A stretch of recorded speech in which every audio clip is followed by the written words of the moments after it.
Just thank you for inviting me to talk about this topic.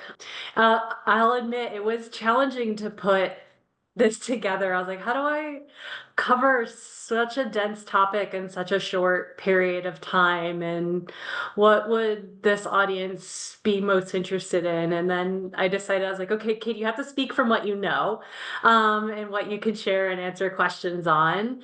And then also, I'm speaking too from like just where I see some folks maybe tend to struggle or not do, or just sort of just in thinking about some of my interactions with people, like where they seem to need some help. So I try to keep all that in mind as best I could, but I'll be open to questions, to ideas, to hearing, to I even built in like an opportunity for you all to share how you've evaluated any communication efforts that you've embarked on, just so that we can have some more idea sharing as I present as well, while I shove my dog away from my hand so I can move my mouse. Just to share a little bit about my own background, and how I got into conservation communication specifically is for the past like 11 years, I've been working with different organizations, mainly the National Park Service, but also NOAA, around how do we reduce non-compliance behavior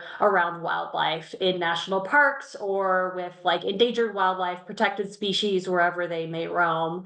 And in doing that work, the idea was to build communication efforts that are realistic for these types of organizations to adopt and to execute, that are adaptable to different wildlife, different parks, different geographic regions, and then are also backed up by evidence to show that they work. And so, in having that challenge and in working with those organizations over the past 11 years, I've done a lot of, yes, there's a lot of work that goes into the communication side of things, but then also the drive was to produce research and evaluate those communication efforts to see, did it actually change people's behavior?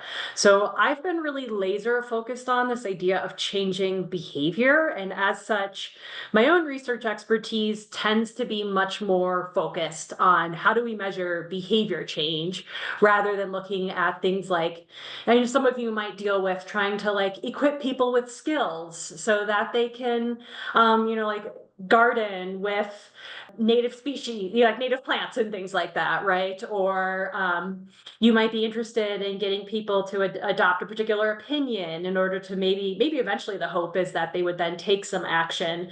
But you might find yourself dealing a lot of times with the space of encouraging people to like learn something, like how to do something or to gain some knowledge, or maybe in changing their attitudes. And so, although the example that I talk about later on does focus looking at measuring behavior change, I'm trying to be encompassing of all of those things that you might be looking at. And these pictures here just show a little bit of both the campaign piece of things, our behavior change campaigns in Hawaii. I think these are all Hawaii pictures, of course, because they're the prettiest. Then they're not the only prettiest ones. But then too, you can also see our data collection efforts, our evaluation efforts. We were trying to encourage people to keep their distance from sea turtles and encourage people to stop swimming with the Hawaiian spinner dolphins in Hawaii after the law passed to specify, really to reduce the swimming with the dolphins. And we used drones. Not that you have to go out and buy a drone and like fly them over people and look at how people are behaving, but that was another way in which we were able to examine whether people were changing their behavior around the dolphins. We also used, you could see here, my field photographer who had a telephoto lens, so we could get some different perspectives that our drones weren't able to capture with people swimming with dolphins. But then for sea turtles, we were observing the impact of our communication campaign by counting people. How close did they ultimately get to the sea turtle? So we were really observing people's actual behavior in order to measure the impact of this campaign.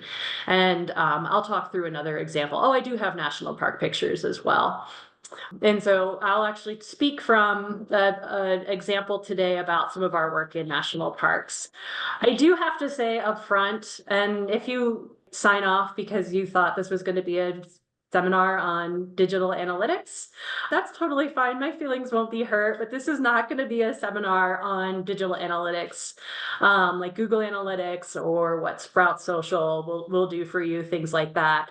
So I'm sorry to disappoint you if that's what you were hoping to get out of this. And I do get a little bit on a soapbox about these kinds of metrics because I do feel like they're kind of all over the place when communications professionals are looking at how do I evaluate what I'm doing? And there's a big business around marketing those tools to you to sort of prove the value of communications by the number of times that it appears in people's social media feeds or the number of likes that are clicked on things. So where I get on a little bit of a soapbox about this is, and I mean, organizations are as well, you want to measure your communication efforts by how it advances the organization's goals itself.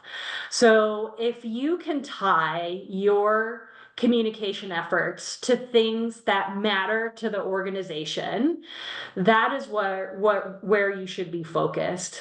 So, like unless you're a journalist, and even if you are, the goals are rarely solely about just reaching the people. That's the initial point of information. That's often pretty easy to measure and get, as I just kind of mentioned. There's a big business around selling those tools, but it doesn't tell you anything about whether they paid attention, whether they learned something, will they remember it? Will their opinion change, or will they take some kind of action, whether that be as small as willing to be a future person that your organization reaches, or as big as being an advocate for your conservation causes?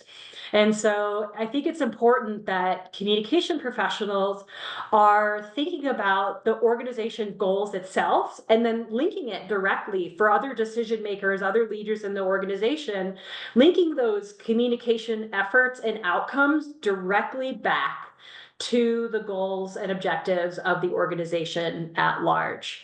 And so that's where I'm going to be speaking from today. And I've got resources for you. I'll compile a list of links so these are easier to access later on as well. But I find the most robust and valuable ideas about evaluation and measurement. They're not coming from Sprout Social, Google Analytics, or HubSpot, in my opinion. And so the goal of my presentation is help you think bigger, broader, which for me is informed by these two sources that are a little bit more geared for communications professionals rather than like academic researchers, like I consider myself. So I was trying to blend like my academic researcher identity with how I teach my students in communications and public relations to evaluate their communication efforts. And so I'll be drawing from these two sources. This is Amex Barcelona principles, and I'm not going to go through all of them, but I will reference ideas from the Barcelona principles, as well as from the Institute for Public Relations Research. And these two guides, if you want to dive deeper, they're pretty easy to read, user-friendly. They're not extremely long or over-explanatory. I encourage you to take a look at either one or both of these. And hopefully by the end of this, I've given you some ideas about how you can evaluate other kinds of outcomes besides just the eyeballs that you are reaching, or the ears that you're reaching, or the number of people that come by to a tabling event, for example. So this all starts with knowing what is your organization growing? And you do know that, like, you know that as the communications professional, what they're trying to do. And so your organization's going to have a mission statement. Hopefully they have some goals generally around some kinds of conservation things that they would like to see. And goals are usually a little bit more specific than the mission statement itself. They usually centralize around like a few key conservation topics that your organization might be focused on, right? An organization that's really interested in bird conservation is going to talk a lot more about conservation goals around maybe a specific bird species or birds in general, compared to an organization that's about conserving water, right? Like the goals are going to be more central to those conservation ideas. But they're generally open-ended. They highlight what you want to achieve. They tend to be a little bit bigger picture and more idealistic. And the organization might have have some objectives as well, but they may not necessarily be the communication objectives that you would be executing in order to help the organization achieve those goals. So goals for an organization are going to fall into a lot of different categories. And for conservation organizations, depending on the type of organization it is, it might not explicitly be to raise revenue or lower costs, but there could be some kind of financial aspect that is of interest to the organization and of benefit to helping the organization achieve its conservation mission. It might be to increase quote unquote customer satisfaction, increase engagement, loyalty, brand preference, maybe improving relationships with the audiences that you're trying to reach, or improve your reputation, raising awareness about issues, or changing opinions or changing behaviors. And if you're in communications, or if you have any background in sales and marketing, you've probably heard of this idea of the marketing funnel. And there was this idea that we first have to reach people with awareness. They have to know we exist. They have to pay attention to it, develop some interest. Maybe that's an attitude change, and then ultimately an action. And if we think about this in the product space for buying Tide detergent, for example, they have to know you exist, right? There might be commercials about Tide and that try to develop an interest in that product, that ultimately try to drive that consumer to buy that product. And then, as I was telling my friend in the car the other day, I was like, she was asking me why I'm so hell-bent on buying Tide detergent, and I went off on a long tangent about why I'm an advocate for Tide laundry detergent. So they've got me hook, line, and sinker through the marketing funnel. And so your communication is often, targeting that awareness, maybe written or framed in certain ways to generate interest and desire, and then ultimately to create action around the conservation goals that your organization has, and then maybe some advocacy where they're advocating for you or the ideas and conservation that your organization reports or cares about. So your objectives for communication must be tied to the organization's goals in order for a benefit to be perceived. And I think it helps you narrow in on what you're doing as far as your communication activities. I think it's very easy to get distracted by ideas of that, like, well, we must always be communicating. We must have evidence that we're doing work. Well, for what cause? For what reason? What are you trying to achieve? So if you can take your communication objectives and link those back to the organizational goals and the larger organization objectives, then all of your communication starts to tighten up, and hope maybe you lose some of that extraneous, painful, annoying, not serving any organization purpose communication in order to be more focused on the mission. Objectives are also going to tell you the how you're going to go about achieving those goals. And within communications, there's usually three types, and I'll get to these. There's output objectives, outtake objectives, and outcome objectives. And I'll talk about those in a couple of slides. And you all have probably heard of SMART goals before, SMART objectives, but when we're writing or thinking about objectives, these need to be really well defined. It's not just increase engagement, but what kind of engagement? Do you want people to be sharing the videos? Do you want likes? Do you want comments? Do you want them to be doing something else altogether? What do you actually mean by engagement? We throw it around all the time. And then measurable, that's where we get into the evaluation piece, which I'll get into through our example and discussion. It should be realistic and attainable. You don't want to suggest too much change. You also don't want to suggest change that isn't enough. You want it to serve the organization's publics and mission, and then it has to be time-based, so it creates a sense of practical sense of urgency, so you know when you're going to be carrying things out. And drawing from the Barcelona principles, you want, as you're writing objectives and goals, whether you're going to make them quantitative or qualitative, you still want to identify who, what, how much, and by when, which all relates back to those SMART goals. I think when people are writing SMART goals, when they think of that measurement piece, they tend to like, oh, I need a number. in order to tell this story. But you can use qualitative insights, those non-numerical insights as well, in order to evaluate your objectives and whether you've achieved them or not.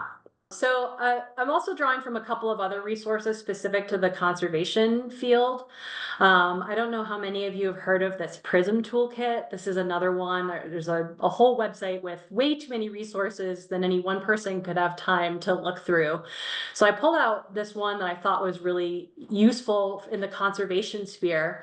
So when you're thinking about possible outcomes and impacts that conservation could have, this is also, even though this is about conservation organizations setting their conservation goals, this is super useful for communications professionals as well. Like, it shouldn't just be some other set of decision makers making all of these decisions. You should be in the room too, so that you are thinking about how your communication activities can aid attitudes and awareness, right? You can look at things like whether a message is received by the target audience, if their attitude has changed, has their knowledge changed, have they adopted a particular behavior.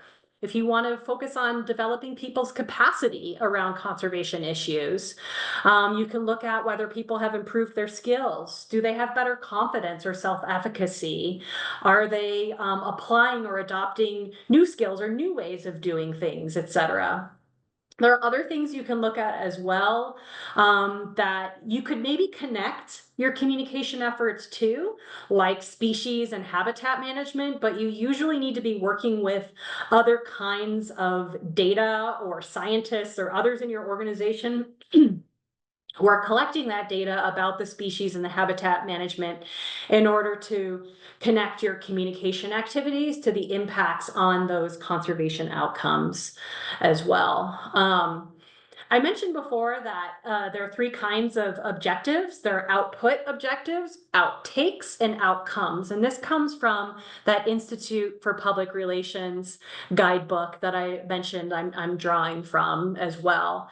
And so when you're going to think about the outputs, this would be like the number of events that you're going to have, the number of materials produced or sent, like how many newsletters are going out to people, which is going to be different than the number of opens, right, that you get on that email, which is going to be different than whether people did anything else besides open that email or subscribe to the list. And that's an outcome. So the output would be, we're sending out a newsletter to our listserv of 300 people. The outtake, which is sort of like an intermediate impact to the outcome that you hope to see, might be, well, did they even open it, or did it just get deleted? Did it not reach them? Did they click anything in the email itself? A lot of the platforms will give you that data. And then depending on the kinds of Google Analytics you have set up, you could track them further. Not all organizations do that. They don't always have the budget to do that. But ideally, you would be able to connect those outputs and outtakes to some kind of outcome. And that is going to involve other kinds of evaluation strategies in order to understand, what is our newsletter helping us to achieve? And so if you want to look at something like awareness, or whether trust has increased in your organization, or whether they've acquired new skills, or that they're adopting a conservation behavior, that's going to take other kinds of research methods in order to understand if they're doing that. And I forgot I had this brief definition of each of these types. So the outputs are the products and communication services resulting from a communication attempt. The outtake is how people respond to it, which is just looking at, do they open it? Do they read it? Do they share it? These are what are called vanity metrics, which I'll get into in a minute. And then the outcome is the actual effect that this, usually it's not just an individual communication activity that you're evaluating, but usually a suite of activities and strategies that you're evaluating that are trying to work on the organizational objective that is key to the organization's mission. So I don't want to say that the idea of reach is totally like not even worth looking at or considering. I understand that the reality of the situation is that oftentimes that is the easiest and quickest data to get, and the data to have kind of like coming in all of the time. These are sometimes called vanity metrics because it might look good, or actually you might be wondering, well, only 30 people saw this. Does that mean it's not having an impact? That also necessarily isn't the case. Maybe that channel, for example, wasn't the best way to reach people, but maybe it was helpful in some way, and then they were reached through another method later on, even though that one post or one channel didn't necessarily give you the number of eyeballs that you were hoping to see. But we call them vanity metrics because they don't tell you a lot other than like, it kind of feels like it sounds nice to say X number of people saw things, and we can get that data fairly easily through a lot of the digital channels available to us today. But increasingly, even decision makers within organizations are like, well, what's the point? What do you mean this is our engagement rate? What do you mean these are our views? Like, how does this actually matter to our organization? And so there's this something to keep in mind is I don't know, like maybe it's a little extreme to say like going viral is a scam, but if you think that having those eyeballs or that reach is the only metric that's important to pay attention to, you might be doing communication for the wrong reasons. Like you might not actually be helping the organization achieve its mission. If you're just going after views and going viral, it undermines real community building in the online sense, right? Like if the idea is all about just attracting masses of people or going viral on a social media platform, you could also risk attracting the wrong audiences, right? Like for the wrong reasons, and totally something blowing up in a way you don't want it to. The other reason that going viral is a scam, like it's a thing to avoid getting kind of addicted to, is because it is a bit addicting. It's unpredictable, it's addictive, and it really can take your strategy and turn it into like this slot machine, as just with the way that the algorithms work. And so if you're thinking, well, like, yeah, that's really nice, Katie, but what if it works? What if we do think it works? What if it really helped us advance the mission forward? Like if we went viral, we never would have got this petition signed. And a couple more reasons to round it out to five. And these aren't mine. These are coming from Amanda Potter, who I respect, and that was her book on the previous page. And if you're looking for a really applied book on social media strategy and assessment, I highly recommend her book. Is that attention doesn't equal action, and that's really what matters, is that we want people to take action. And so while going viral might get people to watch, like, comment, are they going to support your organization? Are they going to take the engage in the conservation behavior? Are they going to support your mission? Probably not, unless they've been nurtured through other kinds of meaningful interactions with your organization. And she had this, what I thought was a hilarious idea, is that the marketing funnel is actually now a marketing tornado, that people don't go through that funnel through like that nice straight line anymore. What we see is people sort of entering and exiting that funnel at different points in time. People move up and down, back and forth, entering and exiting at different stages. And if you realize that, then going after one big moment, and it's like, if I achieve awareness, then it's logical that the next phase I'm going to achieve is interest, and then desire, and then taking action, and then and then advocacy. But that's not actually the case. So if you're only focused on going viral and gaining awareness, you're neglecting a whole ecosystem of communication touch points that can build relationships and create actions with your audiences.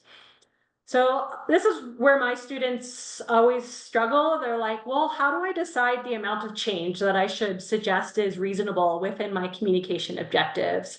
And this is where I'll start getting into more of my behavior change focus, because that's my own background and experience. And so when you're thinking about the amount of behavior change to expect, a lot of times you're not going to have an enormous change in behavior. It depends on the kind of behavior, but you might look for some baseline data that tells you what are people already doing, how many people are idling their cars or their motorcycles right now, if you have that data to give you some suggestion of like, well, then by how much do we want it to change? And also, if you think about the marketing funnel, you'll be more likely to reach far more people than you will be to get them to take action. So if your goal is to, reach 100,000 people, of those 100,000 people, generally when it comes to changing their conservation behavior, which I have on the next slide, we see very small numbers of people. While a large number of people might be aware of it, a much smaller fraction are actually going to adopt the conservation behavior. And this comes from a meta-analysis of 400 plus communication campaigns. And you can look at conservation behavior. There was only about a 6% change across multiple studies in people's adoption of conservation behaviors in particular. So it tends to be a bit small. So my range usually with conservation behavior change, and it could just be because of the conservation topics that I focus on, and non-compliance behavior tends to be in that 6 to 15% range for what I would expect or hope to see as a result of a really focused behavior change communication effort. I feel like I've kind of hit that idea already, so I'm just going to skip to, I was like, oh my gosh, should this be a whole presentation about research methods and what they can tell you and the advantages and disadvantages? I'll just throw in a really dense table to try to explain different research methods for evaluating communication efforts. And so just really quickly, and this isn't meant to be a complete exhaustive list, but these are some of the major methods that can be used to evaluate your communication efforts. You could conduct observations. So if you create signs or you have events and things like that, and if it's a publicly observable behavior, you could go out and just sort of do a simple pre-post, before the intervention, after the intervention, or maybe you have two locations in which you're doing communication effort. You could observe the behavior in the location where you're not doing it quite yet and observe it in the location where you are doing it to then make a comparison between those two with that observation data. It's great, but it is subject to observer bias. And it doesn't tell you the why behind people's behavior or what they're saying if you're just observing what people are saying. Surveys, I could talk all day about surveys. If there are questions about the survey method, I'd be happy to chat more deeply about those. Survey rates, response rates are just going down, down, down, down, down. It is really hard to get people to participate in surveys. And so I wouldn't necessarily go to surveys as my number one tool or first pick for evaluating communication efforts. They're great if you want to know opinion or attitude change. But there's also other ways you can get that through maybe some of your digital analytics tools, or doing sentiment analysis on digital channels to see how opinions are changing, or maybe you could get some insights without having to necessarily survey people.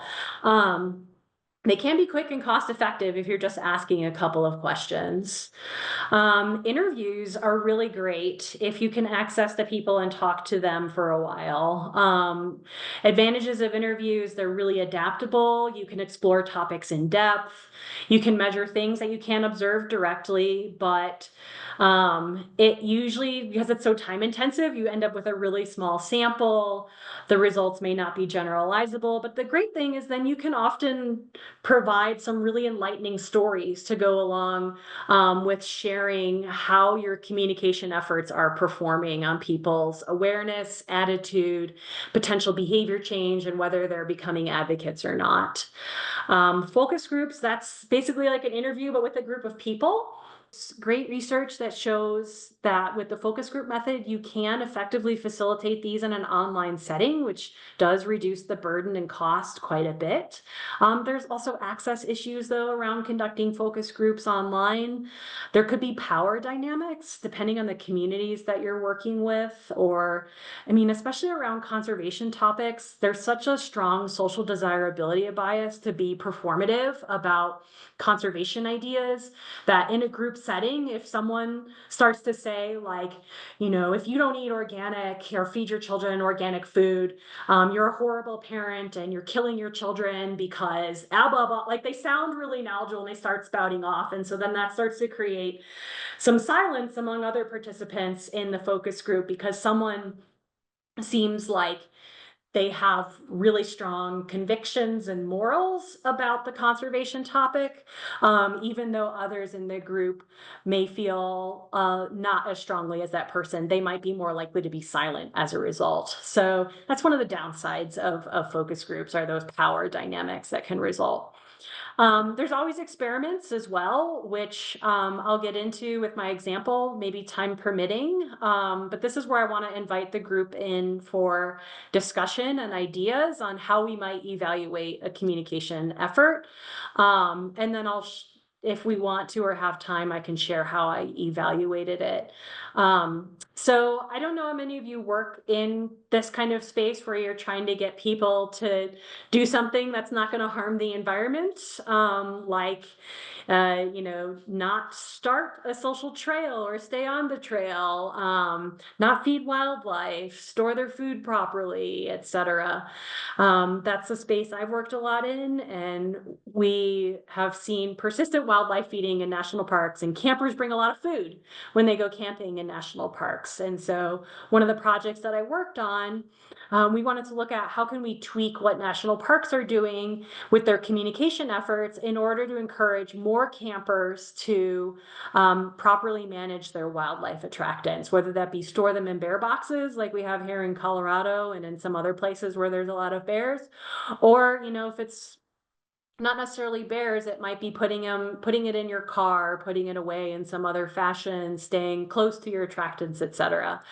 So, when you think about the organization mission of the National Park Service being to protect wildlife, protect the resources, okay, well, we need to detour wildlife from and keep those attractants inaccessible. And who's our audience? Our audience was going to be front country campers. We had some specific campgrounds that we were focused on.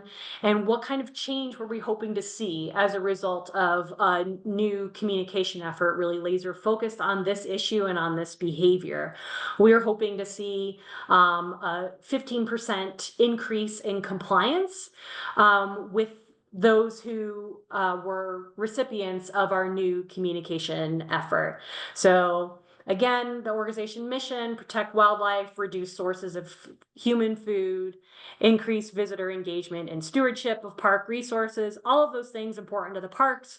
Well, we're tying our communication efforts and then what we're going to measure directly to that. And so this is what this would look like. So going back to some of the concepts that I've talked about. So organizational goal to protect wildlife. What does as the PR professional, like, I'm not going to necessarily go out there and like physically defend the wildlife, right? But so what am I going to do to protect wildlife? Well, I'm going to use my communication superpowers to help protect wildlife and change people's behavior. And so I want to use communication to increase proper food storage among visitors. My output objective, this is just one, but you're likely going to have several that are going to relate to what kinds of tactics and channels are you going to be using in your communication efforts. So this is just one example through a line here.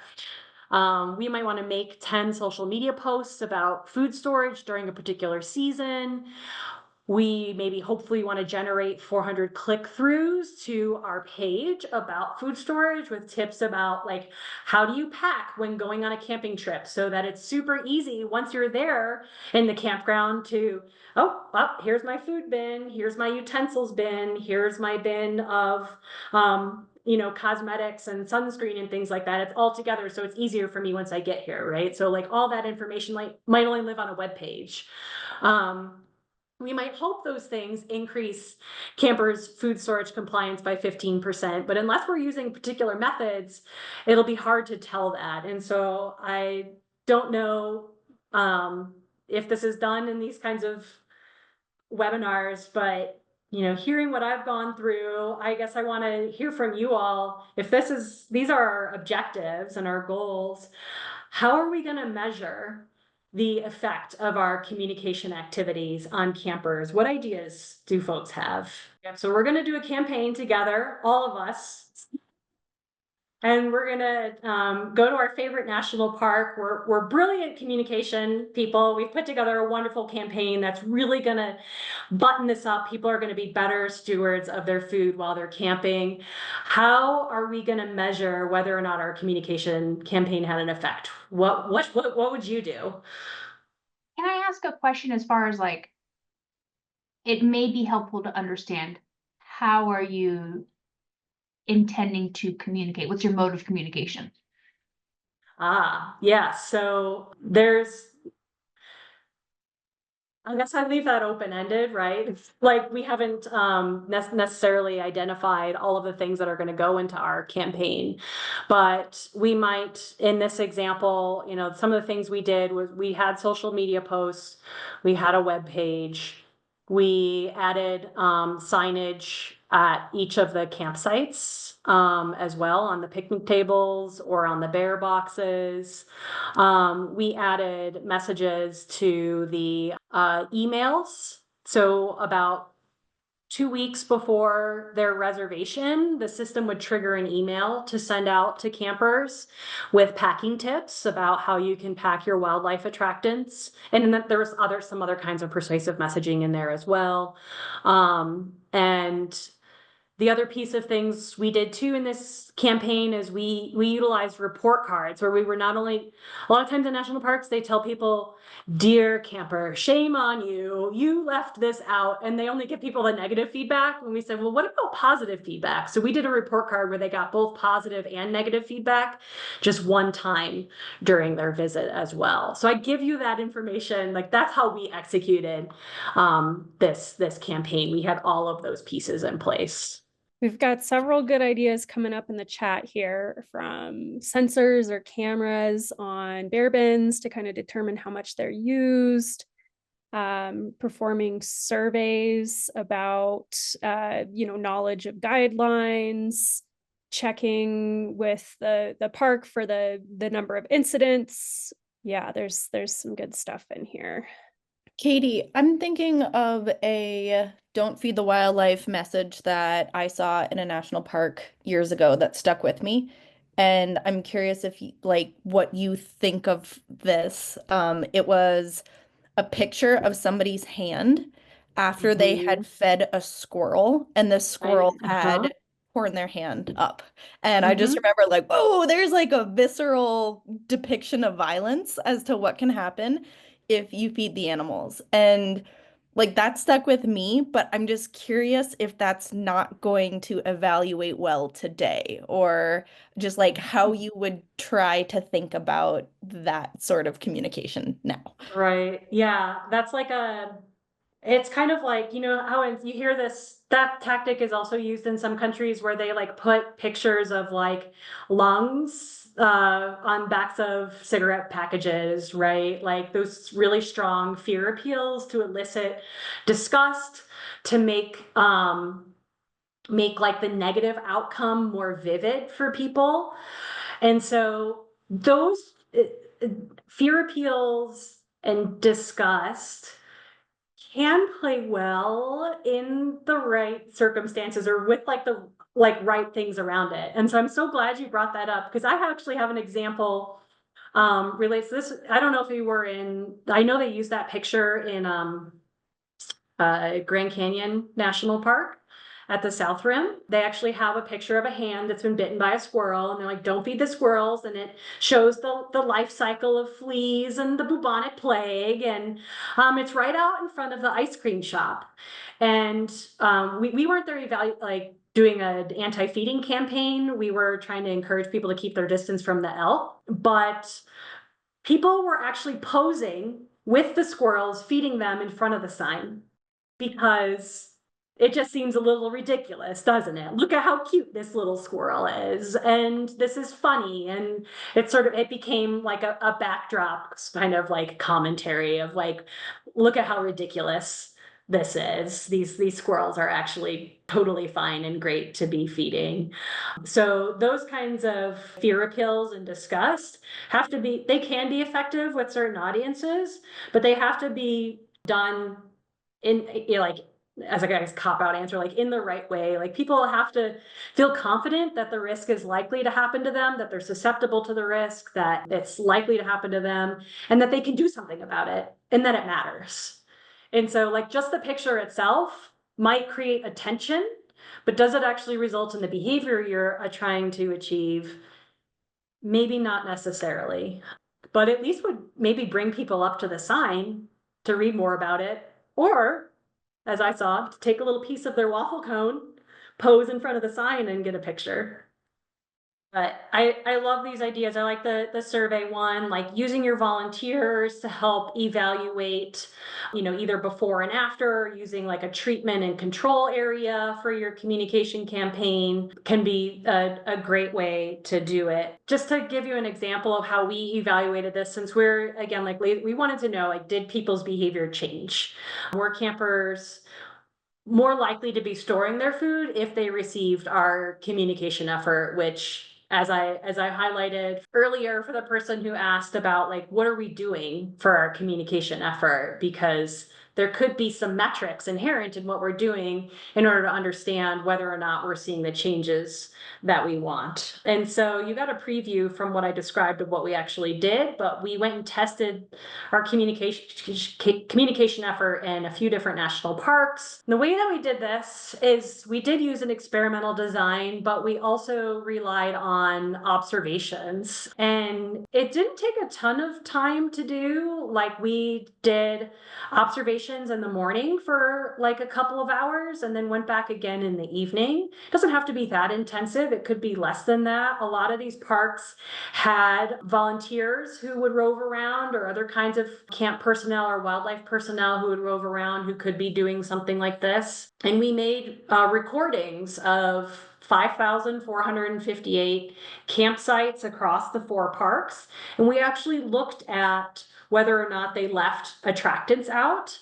And if they were at their site, we were looking to see, were they within arm's reach, or about 3 feet of their attractants over an 8-day period. And it's called a quasi-experimental design, because all that means is, we had the benefit in national parks, there's many campgrounds. And so we worked with our partners and they said, these 2 campgrounds are pretty similar, or even in some instances, the campgrounds were so large, we could actually split them. Like, for example, in Sequoia, in the Lodgepole campground, there's a river that ran through the campground, and we could split it across that river because there was enough facilities on either side where the campers wouldn't necessarily cross over those 2 areas.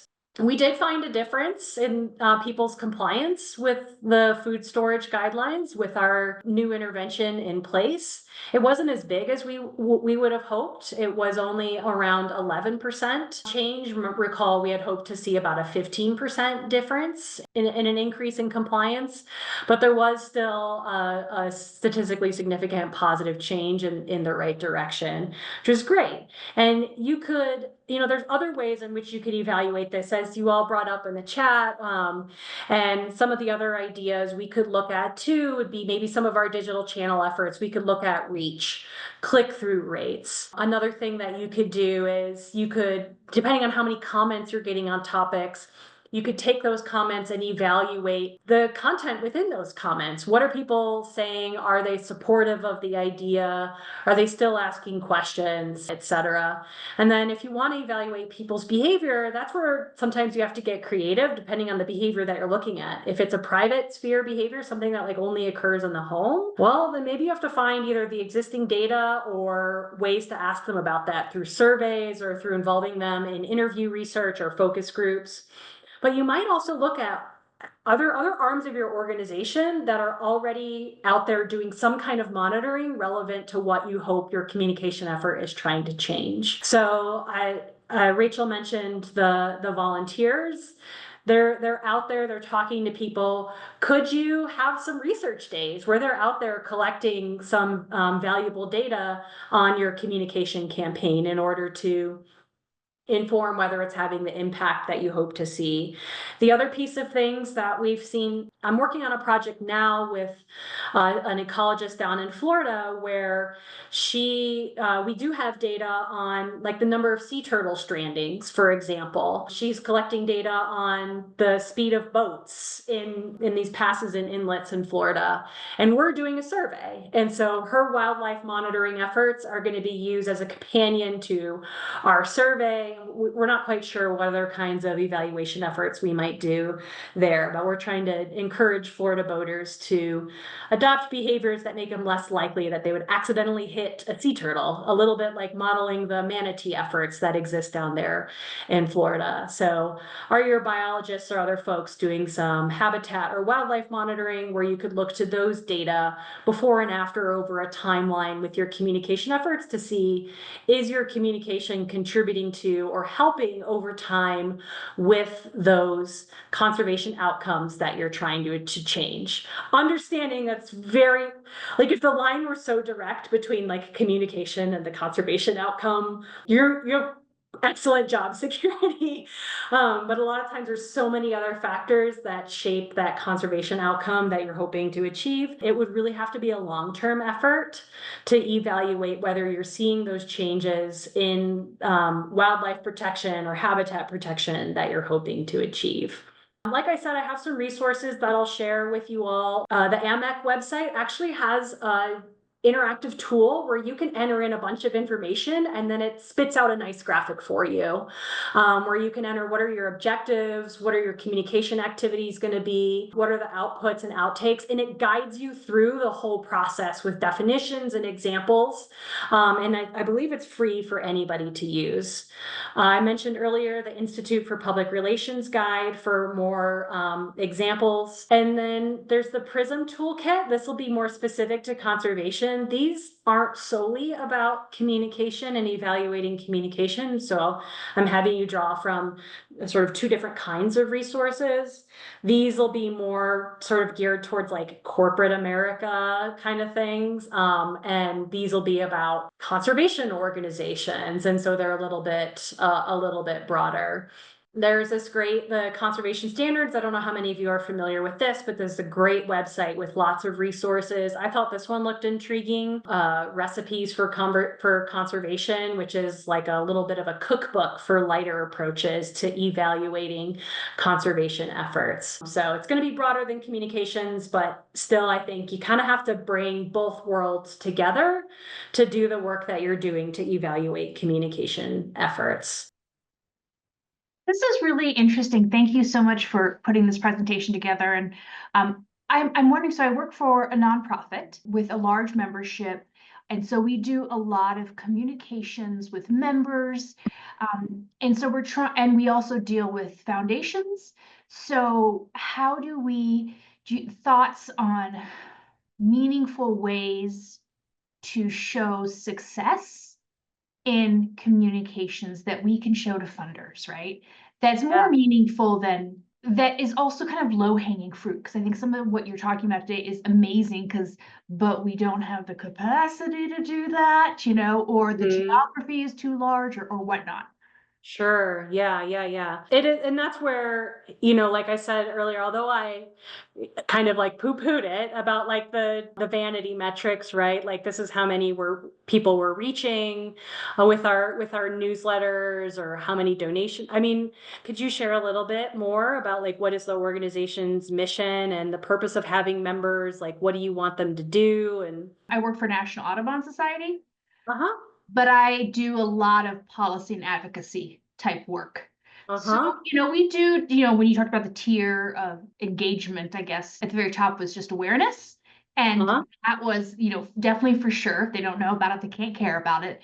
But then going all the way down to ultimately trying to influence policies. So I don't know, it's something that I've struggled with for a long time. Yeah. Do you do anything with regards to like having more of like an immediate action that people can take in any of your communication efforts that even if it's not like a policy change, it's like a signal toward support like of a we'll do policy action change? alerts. So people will send them the template, they fill it out, update it, Yep. tweak it, whatever, and they hit submit and it goes to that decision maker. Huh? We do that. Yes. And that's not and do you track that? Yeah, so we're able Yeah. to track it down by like this many people in this congressional office engaged on this issue. So we're Mm-hmm. able to do that with this, which is helpful, but I always kind of wonder too, like beyond that, I think in today's climate, Mm-hmm. people want to, and action alerts have been around for so long, right? That I feel like people are asking for something more. More than that, yeah. Yeah, so I'm just trying to think about how other forms of communication that can be influential. Oh, are you talking about communication or evaluation? Communications that can be influential that can then also be evaluated to determine what's Ah, helpful. yeah. So I'm Yeah. asking for everything. Go for it. In 30 seconds. Okay. I think about, so yeah, with the space that you're working in, right, is like in trying to affect policy change primarily. Yeah. Mhm. Yeah. And you're trying to, one of the ways in which you're doing that is trying to get like a base to go to their policymakers to pressure them to take a particular action, right? And And you're, to share it with people too. So not uh-huh. just person A, but I think, and this probably applies to a lot of us of like, Mm-hmm. how do we get the information out, spread the awareness, and then at the same time, ask them to take action one way or another. Yeah. I mean, I don't know that I could answer that question in like 30-second or 1 minute on the spot kind of situation and feel good about it. I would love to think more about like, I guess I'll go back to some of the fundamentals is when you are so you're trying to affect those policies, are you doing anything with regard to evaluating discussion about those policies in the places where discussion occurs? So some of my folks who do like more political communication research, I mean, they tend to do more like societal implication type research, but they'll use like social media listening tools to try to assess what is being discussed about particular policies among a wider audience. And that is one way in which you might be able to see like again, without doing this more time intensive, resource intensive kind of research, one way in which you might be able to gauge, are you having an impact? Are our messages or talking points coming through in those where maybe in digital places where those conversations might be occurring? This also will happen too. There are entities out there that will evaluate a wide variety forms of media for you. Like it used to just be newspapers, right? Where you could evaluate what was being covered in the news. And now our journalism and news ecosystem is highly fragmented and much more diverse.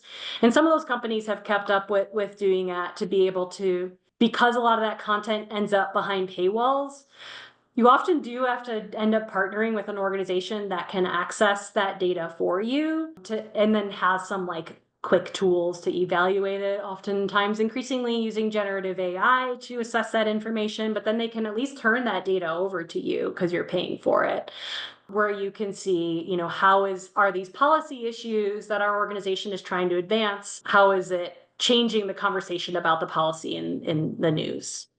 I'm looking at your question. You work for a zoo, I see. So I was just asking a little bit about, our conservation messaging can reach such a wide variety of guests. We've got kids, adults, like everybody is welcome, and conservation is for everyone. So I was wondering if you could talk a little bit about how do you go about kind of establishing different behaviors that we'd like to see from our messaging based on having such a diverse audience? Yeah, I mean, as a content writer, you're always thinking about your audience, but sometimes you do have like, well, it's going to be everybody that comes to our zoo. But then when you start lasering in on, well, I mean, even for creating awareness, right? You're writing it at different levels or using different persuasive techniques based on the kinds of background you're sort of maybe kind of assuming they're coming in with and might be looking at your content. I mean, you do the same for behavior change is you get really focused on your audience. So we actually, in that 4-year project with the National Park Service, it it always comes up when I work with students. They're like, well, can we involve the kids? And I hear like that always comes like, let's get to the adults through the kids. And we almost went with this idea, but we had this, and like thinking about the role that kids might play in encouraging their parents to adopt a behavior. Like we really had to think about what are the kids going to be able to do? And then like, what is that dynamic between like the kids and the adult, if the adult is really the person that has control over the behavior. And so I'll share the idea. I don't know if it'll enlighten anything for you about that process, but we thought about, and I've actually, in the Denver Zoo, they have this. They have like a little play. I don't know that they let kids play in it, but they have like a model campsite set up. So we thought, well, there could be like a model campsite set up in the campground where kids could go around, right, and play with food or different wildlife attractants, maybe a bear box that's not going to pinch your fingers, things like that. And we even thought about letting the kids have the report cards to give their parents or even other campsites feedback if campers weren't there. But then I was like, as a parent, I don't know that I would want my kid going around and like leaving fake tickets for people, but they would sure love it. Like my 7-year-old at the time would have been like, this is awesome. I love telling adults what to do. And so we thought, we really thought about like, how do we get the kid involved in the behavior, but in a way that is going to have an influence on not only their parents, but maybe even other adults around them as well. So in writing your evaluation objectives, you usually do get very specific to the audience that you are measuring. And so, when it comes to studying, like evaluating children, there's sometimes some pretty limited things that you can do with evaluating the impact on children, or it can be hard to interpret that data that you might get from kids versus from adults. And it's not done enough. I hope zoos do it more often and contribute to the literature. Because in academia, we get detoured from doing that. It can be hard to get IRB approval and things like that to work with kids, and it's really hard to design those studies. So I need you to figure it out, is what I'm saying, and then, or I'd be happy to be a sounding board for different ideas that you're playing around with for trying to have an impact among those very different kinds of audiences. And then how would you actually measure that or look at that? Something I know we've been really trying to progress with is informing our guests, the public, how much conservation research happens through zoos, at zoos. This is work that we're doing behind the scenes, and that we're, trying to help sustain and these species, and that the work we do at the zoo absolutely translates to, their wild counterparts. Right. Yeah. It's not just like a care facility or to research how do we keep more zoo animals. Right. Right. Yeah. Like the research, that you're able to do on, for example, our herd of Asian elephants absolutely, impacts the wild Asian elephant population, which is really cool. And I think something people want to know about. Yeah. And then I would always go to and push and then what do you want them to do with that information once you make them aware, right? Like it's great. Feels good to have people caring about it and knowing about it, but ultimately what do you need or want your audience to do there after that?